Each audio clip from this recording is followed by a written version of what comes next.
Welcome to the High Rankings podcast, brought to you by Dispensary-Growth, the preeminent SEO agency only working with premium cannabis dispensaries. In our episodes, we bring you the most up-to-date strategies and tools for your dispensary's SEO game plan so that you can reach the top of the search engine rankings and capitalize on your growing organic traffic to increase your sales. A light-hearted mix of our daily lives and SEO knowledge will leave you laughing and informed so that you keep coming back for the next episode.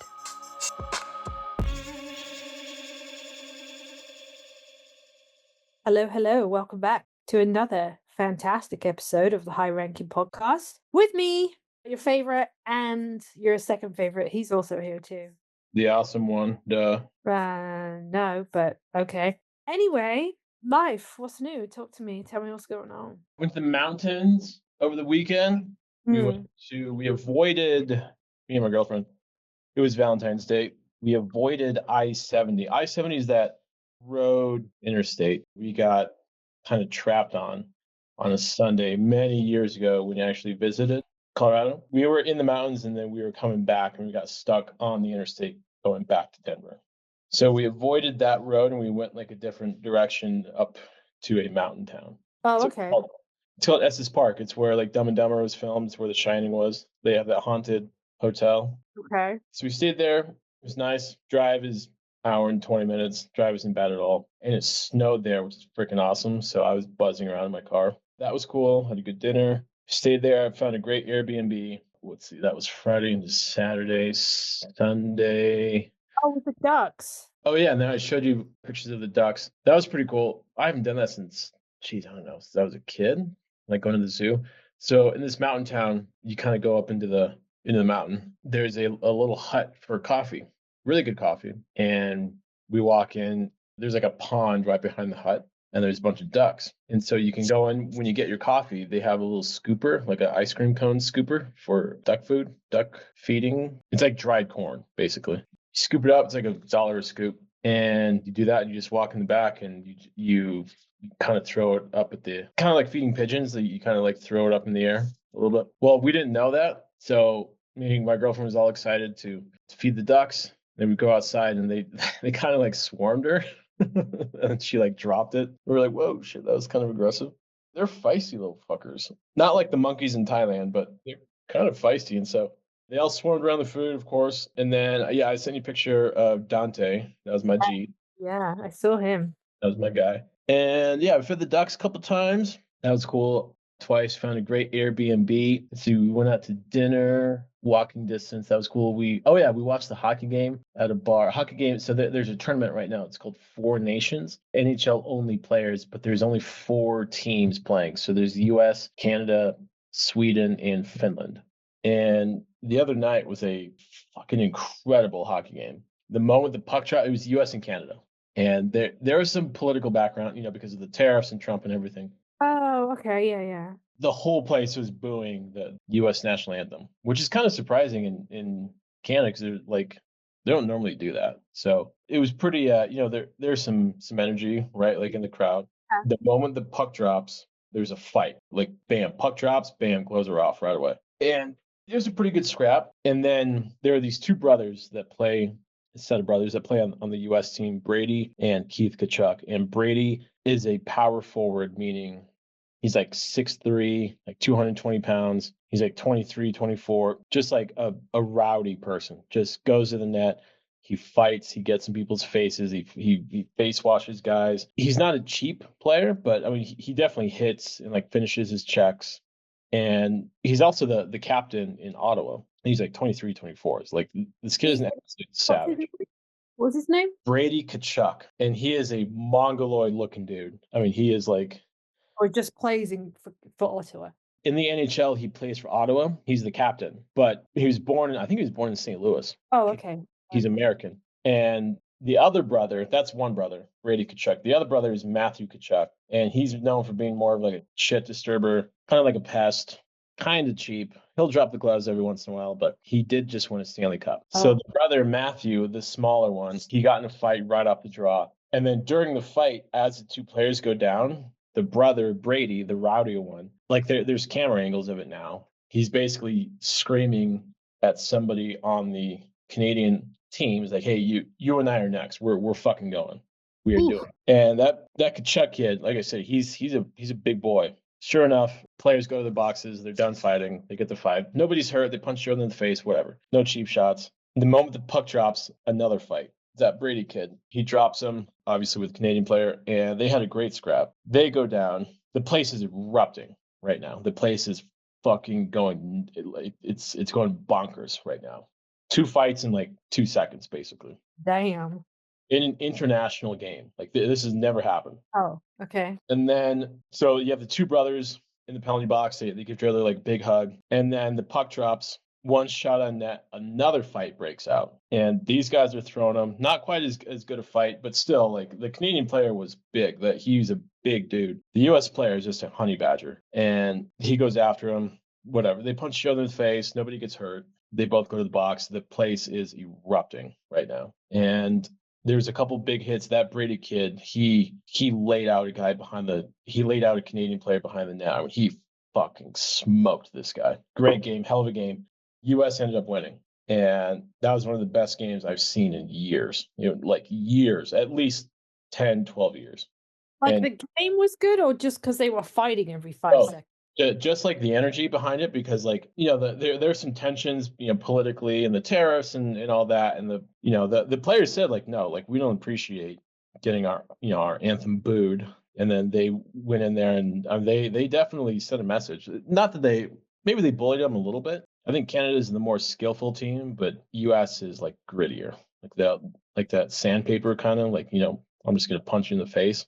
That's a hard one though, because like you're representing your country and you might not necessarily agree with everything that your country's doing, right? I think it's the same as like when you're in the military and you have to go fight on the front lines, or you have to go do something for the military, right? It's like you might not, maybe you didn't vote for the guy, maybe you did vote for the guy, maybe you agree with what's going on, maybe you don't agree with what's going on, but either way, like you're still playing or fighting or whatever, representing your country, right? Yeah. And to stand there representing your country and to get booed, it's got to be tough. Like whether you do or don't understand how Canadians feel about what is or isn't going on, you're there in an international capacity. You're not there like like an American hockey team, like I don't know, the Lightning playing a Canadian hockey team, and the players are from all over. You're literally an American team playing it's different then. I understand that, but yeah, crazy. You could tell like during the anthem, it showed the whole crowd, and they were just like, I mean, it was very loud. It was very noticeable, and some of the looks on the players' faces, you could tell like they were not too happy. Yeah, and also like these players aren't responsible for what is or isn't happening. You know what I mean? So I can understand it being hell of a game. I mean, hell of a game, and you have the best players in the world playing in that game, and it was one of the players he'd played for like 15 years already. He's got 2 Stanley Cups. He played in Team Canada. He's got 2 Stanley Cups. He played on Team Canada in the Olympics, I think 3 times. Is that math right? 12. He goes, this is the fastest hockey I've ever played. He goes, that level of hockey was so fast. I said it was almost too fast. But yeah, it was fucking amazing to watch. Was it a close game? At first, in the first period, yeah. In the first period, pardon me, it was a close game. The best player in the world, Connor McDavid, scored a Connor McDavid goal because he's a freak. And then the U.S. came back. I think Canada scored first, and then the U.S. just pumped them. So the U.S. had an automatic advance to the final, which is Thursday night. Canada needed to win yesterday, and they did. So now there's a rematch in Boston. Between the two teams? U.S. and Canada, yeah. Oh, God. In Boston. Room for more booing and more fighting. Oh, there's going to be, like, they're going to throw batteries at the fucking players. Or like, Boston fans are savages, like absolute savages. And it's just, I'm trying to find tickets right now. As soon as we're done recording, I'm literally trying to find tickets because that's like a once in a lifetime thing. Yeah, that would be pretty cool to go to if that's down. I will send you the YouTube clip of like the first 5 seconds, and it's like a 10-minute, not 10 minute. It's probably like a 5-minute video, and the whole crowd is just going nuts. They're going absolutely insane just because of the tension in the building, and it's international and all the political blah blah blah. So yeah, all that to say, that was a hell of a hockey game. That's one of the best hockey games I've ever seen. that was over the weekend. US Advanced, and yeah, Airbnb, and yeah, so that's where we're at. What did you do over the weekend? I found this new bookstore, which even my kid was like, I don't know if this is you, because I typically don't buy used books because I've talked about this before. Most of the books I own are like pristine. You can't tell if I've read them or not. I do have some that like have come over with me from England that I had when I was a lot younger, or that have been moved multiple times that are not in great condition, but they're like my older books. But typically most of my books are like pristine. It's also why I don't really lend books out. I'd rather just buy you your own so you can do what you want with it. She's like, I don't know if you want to go to this bookstore, but they had like books and vinyls and comics and stuff. And I said to her, well, there's only one way we're going to know if it's any good or not, is to go. We might go and it might be a total bust and we find nothing, and it might be great and we find a whole bunch of stuff. So we went down there, and at first I was like, I don't think so.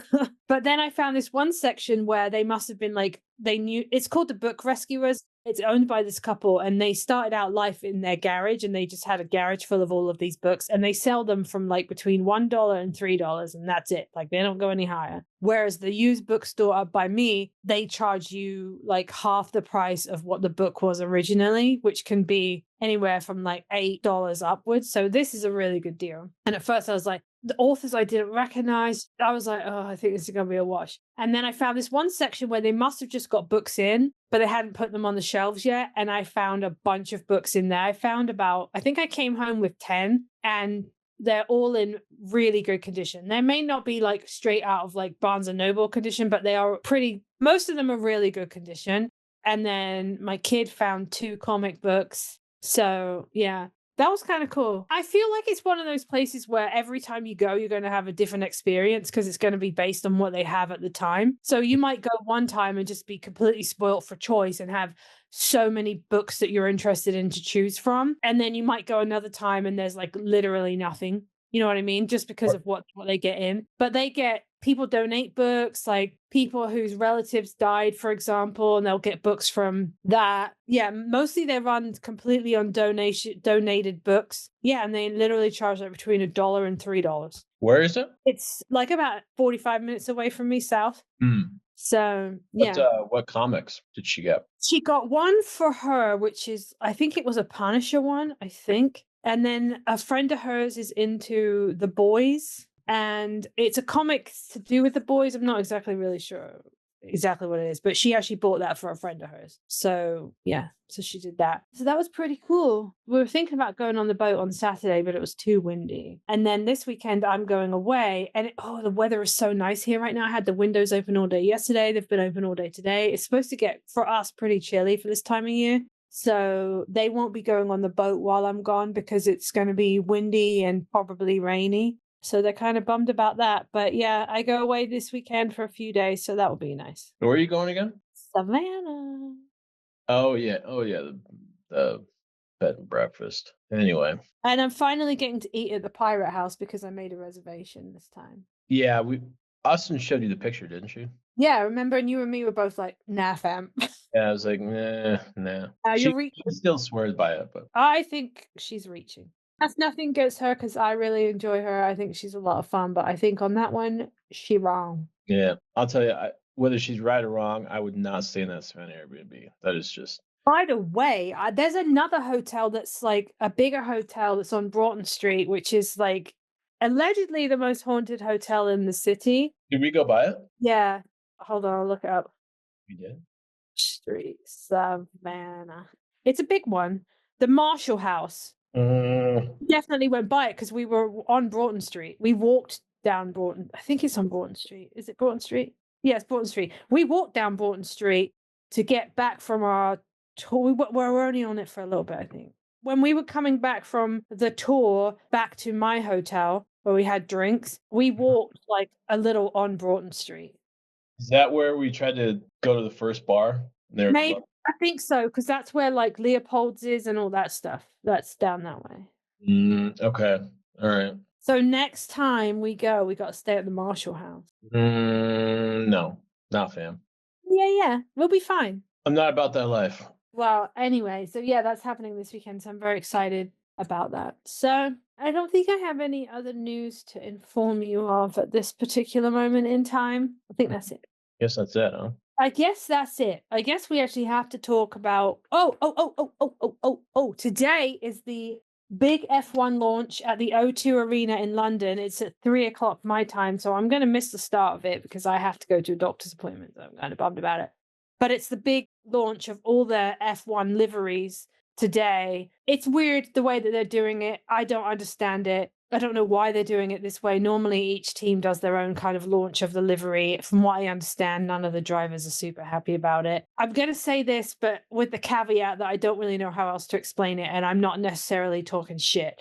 But it's the most American way I've ever seen an F1 launch. That's the only way I can explain it. Like, America likes to do things big and on a massive grand scale, and like, if you go back to the first Miami Grand Prix, how they introduced all the drivers like one by one, like coming out of like a tunnel as if it was a football game. Like, that's so American, and it's just not the way that F1 has ever really been done. So take that as you will, whether that's a good thing or a bad thing. I think that's subjective. But yeah, it's at 3 o'clock this afternoon. So it's like 8 o'clock English time. So I'm very excited to see all the liveries. I have a feeling some of them are not going to be any different, and maybe one or two will be standout, but Ferrari's going to be red. McLaren is going to be papaya. Mercedes is keeping the black. They've already said that. So Alpine will probably still be blue and pink. I mean, there's not much that's going to really change, I don't think. But it's exciting because we're coming down to the start of the season now. So, well, Papaya is that light blue? Oh, papaya is the orange color that McLaren has. Yeah. Okay. Yeah, I saw that a lot in Vegas. At that. Yeah, they call it papaya. It's orange, but they call it papaya. So yeah, that's at 3 o'clock today. So I'm very excited. Maybe, I don't know. It depends how late my doctor's is running, because sometimes if I get there early, then I have to get there 20 minutes early anyway, which is so pointless. But anyway, maybe they'll get me in and out before 3. We'll see. Maybe. So yeah, that's what's happening. So what are we talking about today? Today, we're talking about Google and how Google crawls websites. Creepy crawlies. You know how you say, like, I'm a stalker? And I say, no, I'm not. I'm researching. You're a creeper, like, for sure. Not a creeper. I'm just really good at research. Well, Google's like the ultimate creeper. You know what I mean? Well, yeah, like they organize the information. They are the ultimate creeper. That's just fact. Now, it works to your benefit, don't get me wrong, but I'm just saying, like, Google knows everything, basically. So we talk often about like Google and crawling, and Google crawls your website. Google does this, Google does that. So yeah, we're going to talk about Google and how it crawls the websites, which then would lead us on into indexing your pages, which is, if you have pages that aren't indexing, that's like, And then we're going to talk a little bit about, what Google looks for and that kind of thing. So that's what we're discussing today. So why does it even matter if Google can or cannot crawl your website? Well, do you want to rank or do you not want to rank? Do you want people to find you on the first page of a Google search or no? It's pretty much what it is. Huh? There you go. I mean, basically that's it. So basically, Google, its job in a way is to find every page on the internet and keep track of it and file it in a little filing cabinet somewhere, and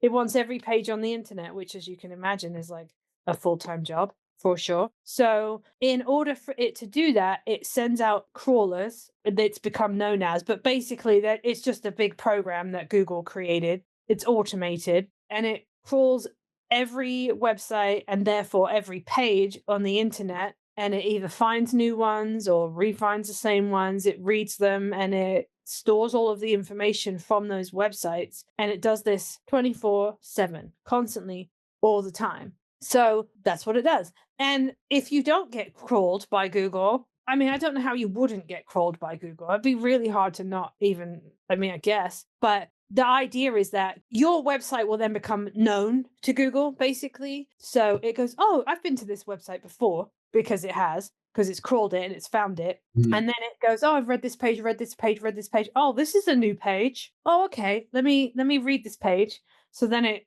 reads the page, reads the content, figures out, your URLs, your structures, any images it has. And then if you've made it really simple for Google goes, all right, check. And then it's indexing your page. If your page is not easy to read, weird URLs, you haven't included anything that makes life easy for Google, Google might just go pass and just not even bother indexing that page. So if you go to like Ahrefs or SEMrush or something and you realize that the page you just put up a week ago is not indexing, you're going to have to go back and look at that. We have podcasts relating to that, so you can go back and listen to those. But basically it goes, oh yeah, no, this is good, check, and then it will index it. So then when it comes back again, it goes, oh yeah, no, I know this page is good. Is there anything new on this page? No, good. Okay, keep going. And that's why we talk about how it's really important for your structure of your website to be solid, to follow the structures that we've set out time and time again, because having a well-structured website that is done correctly means that it's really easy for Google to find what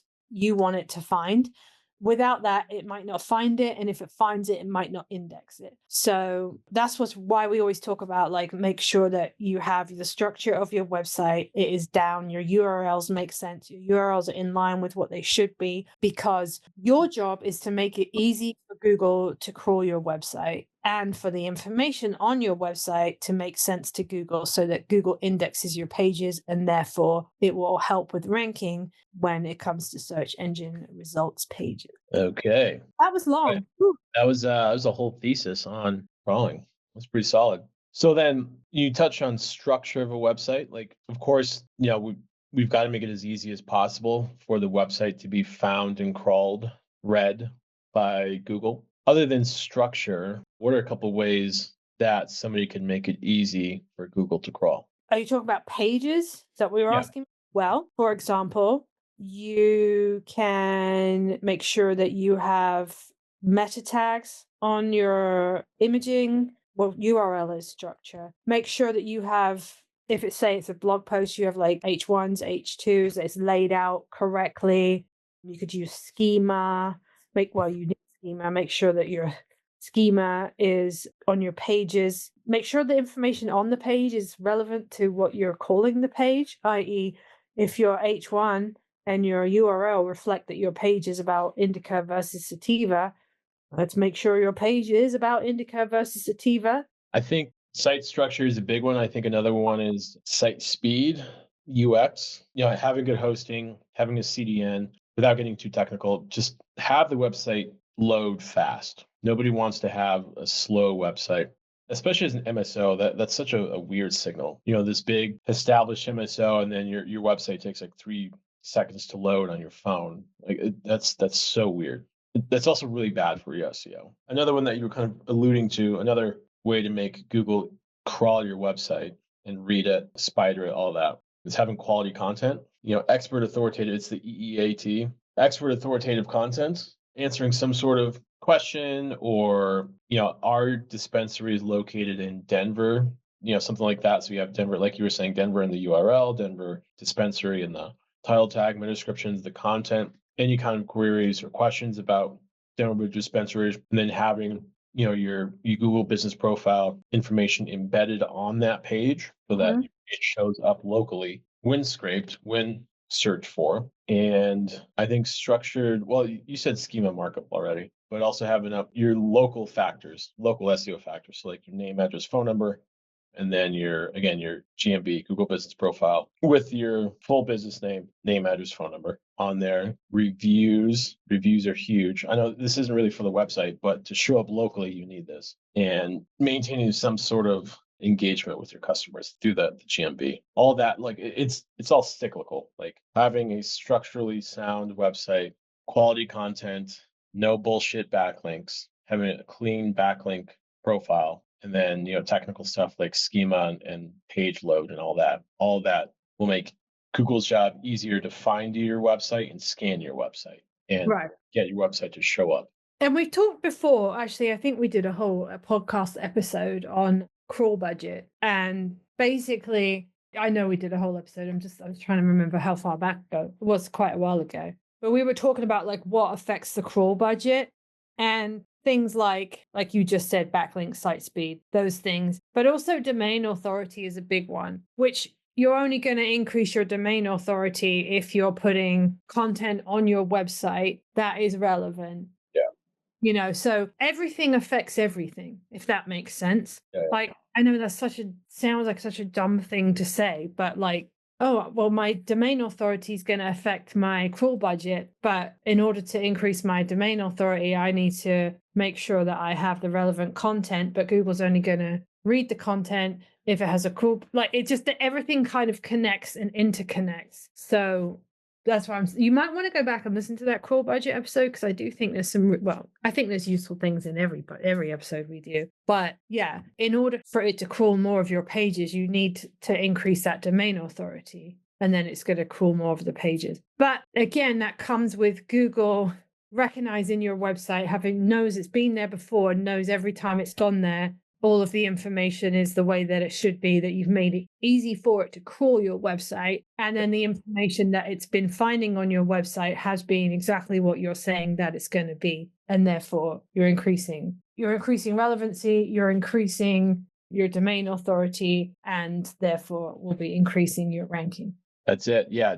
Domain authority is huge, right? Having the right content, having clean backlink profile, and really just having Google say, this dispensary website has their shit together, so we're going to get them to the top. Mm-hmm. All right, Casbots, how often does Google read a website, crawl a website? What, without you asking it to?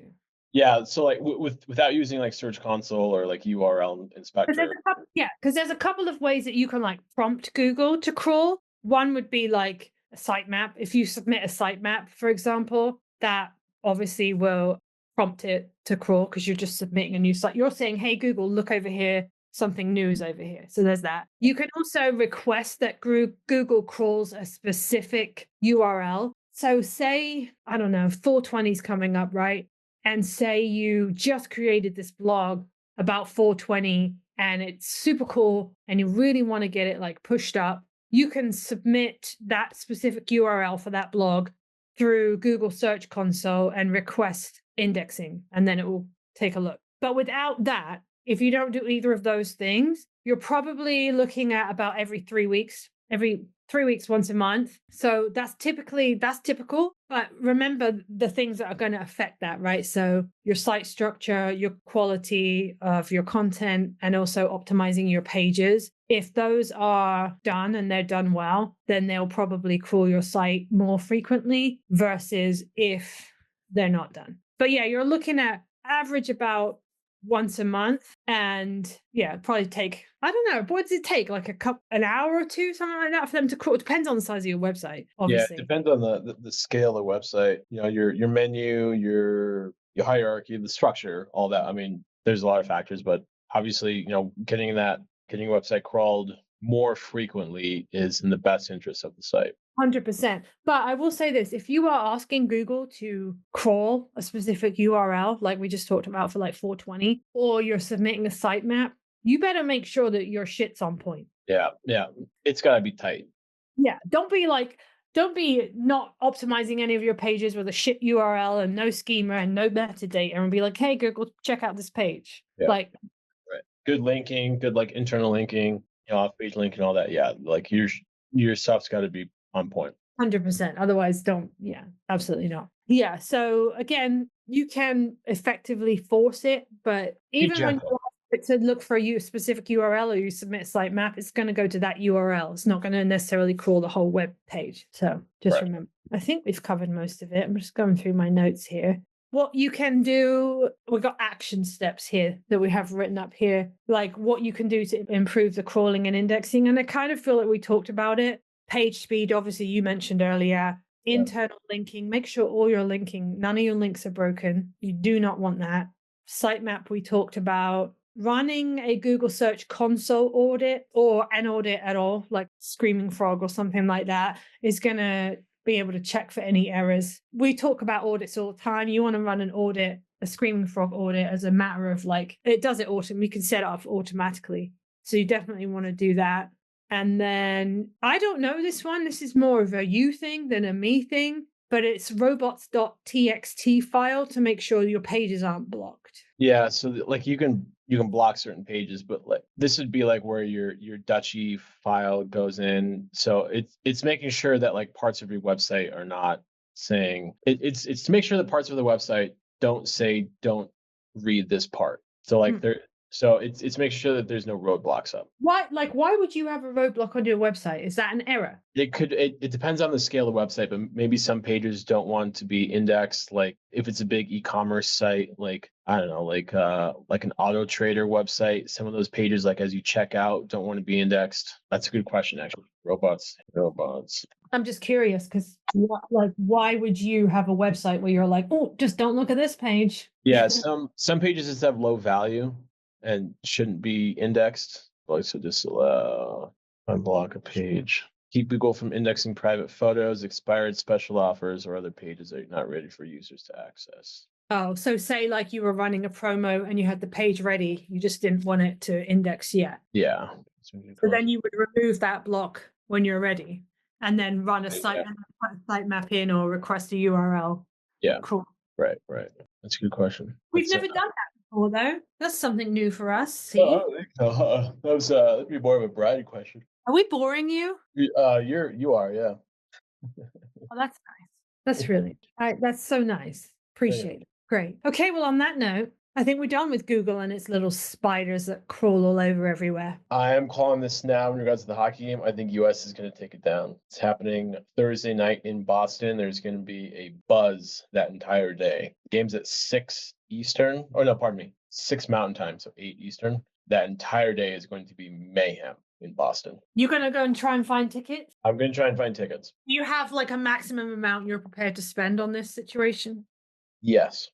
Well, all right. Plus, you got to get to Boston. Plus, you got to get a hotel. Yeah. And I don't know if you've ever stayed in Boston, but I've never been to Boston. What is that? Like, what are you saying? It's expensive. It's a major metropolitan city. Oh, okay. Yeah, like I'm ready for that. Like I think these tickets are sold out, but we'll see. I've one buddy that will be in Boston for work. He's not sure if he's going to the game yet. And I was like, dude, bro, like you gotta go to this fucking game. This game is gonna be wild. Yeah, if he's a hockey fan. Yeah, he plays hockey. He played in college too. Like he's a hell of an athlete. Well, if he's a hockey fan and he can get tickets, then he should be going. He should be going. So anyway. All right. Well, that brings us to the end of our episode. I have no predictions for the F1 launch except Ferrari will be red. That's a given. I have seen Lewis in his red Ferrari gear and it is so weird but so great at the same time. We'll be back next week. Ooh, next week we have a special guest. This is exciting. It's a return guest. We've had this person on before. Super insightful. Really enjoyed talking with this person. So we'll be back with her next week. She's a boss. Yeah. We'll be back with them next week, so I'm very much looking forward to that. I will be back from my Savannah trip, so maybe I'll have stories of hauntings and ghosts and visits, or not. Take a go, just like put it in the corner of the room. No, I don't think so. Why? Okay, so I'm going to tell this story real quick before I go. Years and years and years ago, before I met my husband, I went to this haunted hotel in Sebring, Florida. I don't think the hotel's there anymore. With a really good friend of mine, his sister, who's also a really good friend, his mom, his aunt, like we all went. And him and I stayed in the same room together. And I can't remember the room number. I know I have a picture of it somewhere. And he is more into ghost hunting than me. He's been doing it for years. I don't know if he still does it. But anyway, he brought his laptop and he set his laptop up to record all night long. And in the middle of the night, I swear this happened. He sat up dead straight from a dead sleep and sat up like in bed, just dead straight sat up.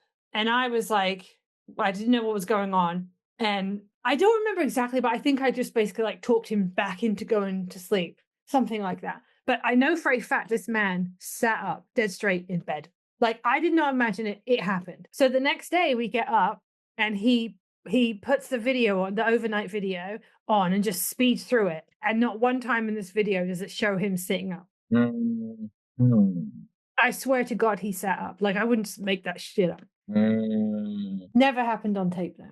What time of night? Like, so you're already awake? And No. He woke me up. Him sitting up woke me up. It was in the middle of the night. I see. So you were, when your eyes opened up, he was sitting up already. When my eyes opened up, it was as if he'd been sleeping flat on his back and basically just hinged up at the hips and just sat up straight. Yeah. That's what I'm picturing in my head. Yeah, literally. I was on, if the headboard is behind me, I was on the left side, he was on the right side.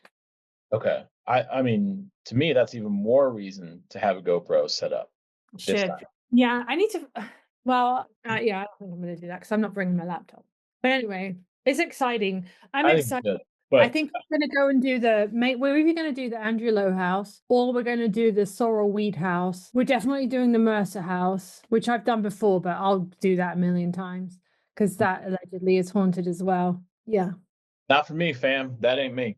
Okay. Well, I have to go now because I have to get to my doctor's appointment. Okay. Yeah, I think that's it for the episode then. It is it for the episode. Anyway, we'll be back next week with a special guest who we love and we know you're going to love. You can find us on LinkedIn, Instagram, Spotify, Apple Music, YouTube. You can like, subscribe, comment, review, ask a question, give us a suggestion. And that's it. Until next week, stay safe. Enjoy the hockey game if you're watching it. Enjoy the F1 launch if you're watching it. And we'll be back next week. Peace. And that's a wrap for today's episode of the High Rankings podcast, brought to you by Dispensary-Growth, the preeminent SEO agency for dispensaries. Thank you for tuning in. We hope you found value in the insight and the tips we shared. If you did, please hit that subscribe button. And if you're feeling super generous, we would love it if you left us a review. If there's a specific topic you'd like us to cover in a future episode, or if you have any questions, you can go ahead and find us on LinkedIn or YouTube. We'll see you next time.